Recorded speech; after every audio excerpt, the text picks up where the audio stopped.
Vedanta limited ने अपने business को रीशेप करने की डायरेक्शन में एक बहुत बड़ा स्टेप ले लिया है। 16 दिसंबर 2025 को एनसीएलटी ने वेदांता के लॉन्ग पेंडिंग डिमर्जर प्लान को अप्रूवल दे दी, जिसके बाद कंपनी अब अपने अलग अलग बिजनेस को सेपरेट फोकस लिस्टेड कंपनीज में स्प्लिट करने जा रही है। ये सिर्फ एक स्ट्रक्चरल चेंज नहीं है, बल्कि इसका long term impact valuation, governance और इन्वेस्टर्स के पर्सपेक्टिव पर पड़ेगा। मार्केट ने इस डिसीजन को काफी पॉजिटिवली लिया है। वेदांता का शेयर आज 580.45 रुपीस के ऑल टाइम हाई तक पहुंच गया, जो इन्वेस्टर कॉन्फिडेंस को क्लियरली दिखाता है। अब बात करते हैं कि आखिर वेदांता डिमर्जर है क्या। अभी वेदांता एक ही लिस्टेड कंपनी के under aluminium, oil and gas, power और आयरन एंड स्टील जैसे बिल्कुल डिफरेंट बिजनेसेस चलाती है। स्केल तो मिलता है, लेकिन कंपनी को वैल्यू करना मुश्किल हो जाता है।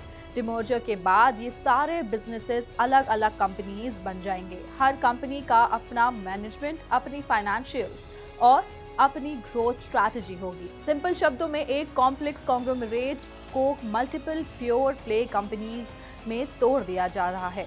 इंडिया में किसी भी बड़े कॉर्पोरेट रिस्ट्रक्चरिंग के लिए एनसीएलटी की अप्रूवल मैंडेटरी होती है। 16 दिसंबर का ऑर्डर ये कंफर्म करता है कि वेदांता का मर्जर प्लान कंपनीज एक्ट के रूल्स के हिसाब से वैलिड है। इस अप्रूवल के साथ वेदांता प्लानिंग फेज से एग्जीक्यूशन फेज में आ गया है।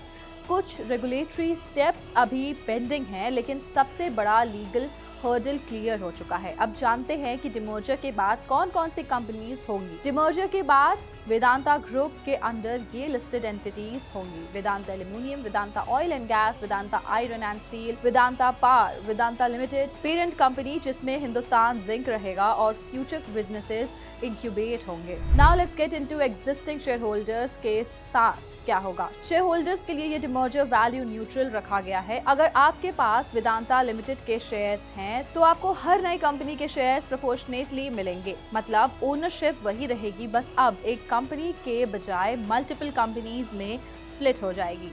आगे जाकर हर बिजनेस की वैल्यूएशन उसके परफॉर्मेंस के हिसाब से अलग अलग हो सकती है। मगर वेदांता ब्रेकअप क्यों कर रहा है? मेन रीजन है फोकस। अलग अलग नेचर के बिजनेसेस एक साथ चलाने में कैपिटल एलोकेशन और डिसीजन मेकिंग टफ हो जाती है। डिमर्जर के बाद हर कंपनी का अपना लीडरशिप होगा, सेक्टर स्पेसिफिक स्ट्रैटेजी होगी, कैपिटल रेजिंग और स्पेंडिंग इंडिपेंडेंटली होगी। शेयर होल्डर्स के लिए डायरेक्ट अकाउंटेबिलिटी होगी। इससे एग्जीक्यूशन फास्ट होता है और स्ट्रैटेजी ज्यादा क्लियर होती है। अब जानते हैं कि आखिर मार्केट डिमर्जर्स को क्यों पसंद करता है। कॉन्ग्लोमेरेट्स अक्सर कॉन्ग्लोमेरेट डिस्काउंट पर ट्रेड करते हैं, क्योंकि उनकी वैल्यूएशन कॉम्प्लेक्स होती है। जब बिजनेसेस अलग होते हैं तो मार्केट हर सेगमेंट को उसके ओन मेरिट पर वैल्यू करती है। इमीडिएट प्रॉफिट गारंटी नहीं होता, लेकिन लॉन्ग टर्म में बेटर प्राइस डिस्कवरी का चांस बढ़ता है। ओवरऑल वेदांता का मर्जर एक ट्रांसफॉर्मेशनल मूव है। एनसीएलटी अप्रूवल के बाद कंपनी एग्जीक्यूशन मोड में आ चुकी है।